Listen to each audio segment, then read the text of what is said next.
السلام علیکم ناظرین، آج میں تبلیغ حضرت مصعب بن عمیر رضی اللہ تعالیٰ کا بیان کر رہا ہوں۔ مصعب بن عمیر رضی اللہ تعالیٰ، جن کا ایک قصہ 7ویں باب پر بھی گزر چکا ہے، ان کو حضور اقدس صلی اللہ علیہ وسلم نے مدینہ منورہ کی اس جماعت کے ساتھ جو سب سے پہلے مینا کی گھاٹی میں مسلمان ہوئی تھی، تعلیم اور دین کے سکھانے کے لیے بھیج دیا تھا۔ یہ مدینہ طیبہ میں ہر وقت تعلیم اور تبلیغ میں مشغول رہتے لوگوں کو قرآن شریف سکھاتے اور دین کی باتیں سکھاتے تھے۔ اسعد بن زرارہ رضی اللہ تعالیٰ کے پاس ان کا قیام تھا اور مقرئی یعنی پڑھنے والے مدرس کے نام سے مشہور ہو گئے تھے۔ سعد بن معاذ اور اسید بن حضیر رضی اللہ تعالیٰ یہ دونوں سرداروں میں تھے۔ ان کو یہ بات ناگوار ہوئی۔ سعد نے اسید سے کہا کہ تم اسمود کے پاس جاؤ اور ان سے کہو کہ ہم نے یہ سنا ہے کہ تم کسی پردیسی کو اپنے ساتھ لے آئے ہو جو ہمارے جفئی لوگوں کو بے وقوف بناتا ہے، بہکاتا ہے۔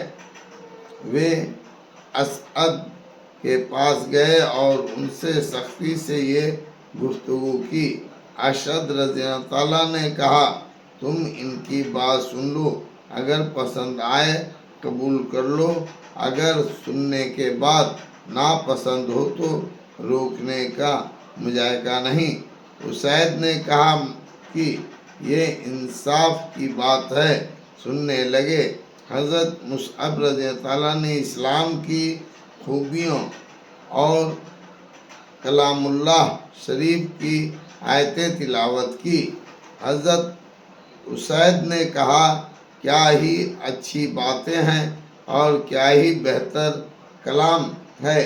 جب تم اپنے دین میں کسی کو داخل کرتے ہو تو کس طرح داخل کرتے ہو؟ انہوں نے کہا کہ تم نہاؤ، پاک کپڑے پہنو اور کلمہ شہادت پڑھو۔ حضرت اسید رضی اللہ عنہ نے اسی وقت سب کام کیے اور مسلمان ہو گئے۔ اس کے بعد یہ سعد کے پاس گئے اور ان کو بھی اپنے ہمراہ لائے۔ ان سے بھی یہی گفتگو ہوئی۔ سعد بن معاذ بھی مسلمان ہو گئے اور مسلمان ہوتے ہی اپنے قوم بنو الاشہل کے پاس گئے۔ ان سے جا کر کہا کہ میں تم لوگوں کی نگاہ میں کیسا آدمی ہوں؟ انہوں نے کہا کہ ہم میں سب سے افضل اور بہتر ہو۔ اس پر سعد نے کہا کہ مجھے تمہارے مردوں اور عورتوں سے کلام حرام ہے جب تک تم مسلمان نہ ہو جاؤ اور محمد صلی اللہ علیہ وسلم پر ایمان نہ لاؤ۔ ان کے اس کہنے سے قبیلہ اشہل کے سب مرد عورت مسلمان ہو گئے اور حضرت مصعب ان کو تعلیم دینے میں مشغول ہو گئے۔